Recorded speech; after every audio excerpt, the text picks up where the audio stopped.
ഒക്കെ ഫൈസി സക്കാഫി ദാരിമി അതൊക്കെ ഉണ്ടാവും. ഇപ്പൊ പെണ്ണ് ചുരുക്കി പറഞ്ഞാൽ ഇൽമിന്റെ കുറവിൽ എല്ലാവരും സനതും വാങ്ങിയിട്ട് ഇങ്ങനെ കാത്തിരിക്കുകയാണ്. എല്ലാവരുടെ പേരിന്റെ കൂടെ ബിരുദുണ്ട്, പെണ്ണുങ്ങൾക്ക് 2, 3 ബിരുദാണ്.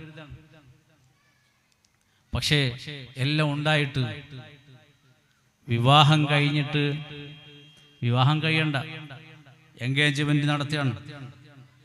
2 ആളുകൾ കൂടെ ഇരുന്നിട്ട് അന്യ ആണും പുരുഷനും നിക്കാഹ് കഴിയാതെ അന്യ ആളുകളാണ്, അജ്നബിയാണ്. അവർ ഒരുമിച്ച് ഫോട്ടോ എടുക്കുന്നു, സംസാരിക്കുന്നു, യാത്ര ചെയ്യുന്നു.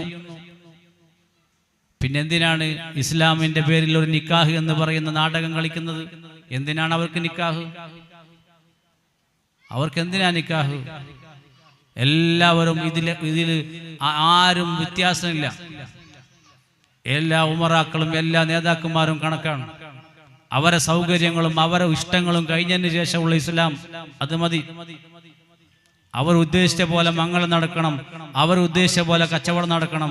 അത് കഴിഞ്ഞ ശേഷം വേറെ എന്തെങ്കിലുമൊക്കെ ദീനിന്റെ കാര്യം ഉണ്ടെങ്കിൽ കേൾക്കുക. അങ്ങനെയല്ല, അള്ളാഹുവിന്റെ നിയമങ്ങൾ നമുക്ക് പാലിക്കാനുള്ളതാണ്.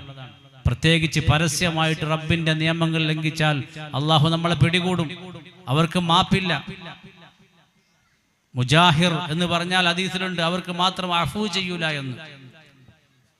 അള്ളാഹു നമ്മളെ കാത്തു രക്ഷിക്കട്ടെ. അതുകൊണ്ട് നമ്മുടെ തെറ്റുകളിൽ നമ്മൾ അള്ളാഹുവിനോട് ഇസ്തിഗ്ഫാർ ചെയ്ത് മടങ്ങ്. ഞാൻ എന്നോട് പറയാണ്, അള്ളാഹു നമുക്ക് തൗഫീഖ് ചെയ്യട്ടെ.